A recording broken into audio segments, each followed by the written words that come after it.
It's been a very, very difficult few weeks for me. And I know for a lot of us right now going through a lot of things. So I wanted to share a bit from a poem, one of my favorite poems by Swami Vivekananda. This one is called Let Shyama Dance There. And this is from the very end of the poem.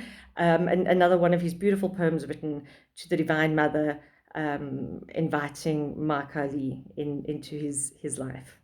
Um, Constant defeat. Let that not unnerve thee. Shattered be thy little self, hope, name, and fame. Set up a pyre of them, and make thy heart a burning ground, and let Shyama dance there. So my difficulty recently, the most recent, is that someone loved very dearly has made his homecoming. And even though I know that the Divine Mother came to fetch him, on a spiritual level, I understand that, but and I'm calm about it. But on a human level, it is so difficult. I just want to hold on. I want to hold on to things we shared and things we did together and things we were planning on doing together. And broader than that, just so many changes, relationships on the work front, things that seem to be moving out of my life that I wasn't really ready for them to move out yet. And it's been difficult, and I think this is something that all of us struggle with. But then I look at this poem, and what it reminds me is we know that one day when our bodies are cremated and are one with the elements again, that we don't die. We would have already moved on. And when we're in our body, we can't see the force that animates our body. We can't see our true selves.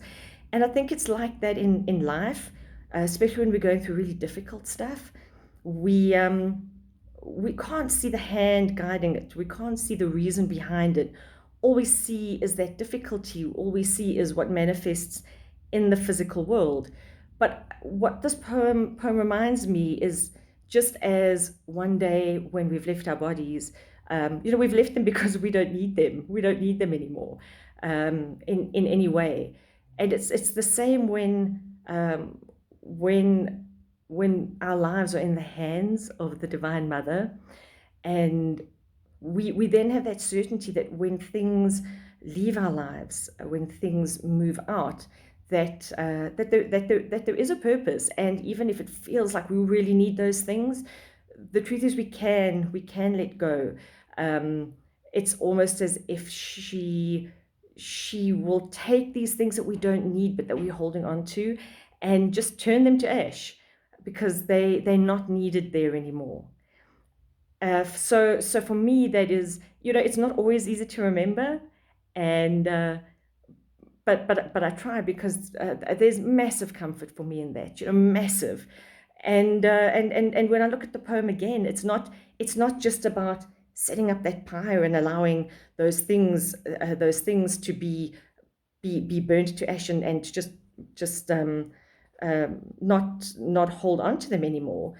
But the very, very ending, let Shyama dance there, the the feeling that gives me of new life, new things, new celebrations that are coming, that will be part of the shape of my life now, and will become the shape of my life. Because from moment to moment, day to day, uh, parts of my life are falling away, and parts of me are falling away. But because I trust the Divine Mother, because I have given my life to her, I know that even those things hurt, they really hurt, and they're really difficult to get through. That they're they're being left behind for a reason, and there is a celebration in that. So final time, because it is so beautiful, so beautiful. If you do not know Swami Vivekananda's poetry, read it. He writes beautiful poems to our mother. So again, just the ending of this one: constant defeat. Let that not unnerve thee.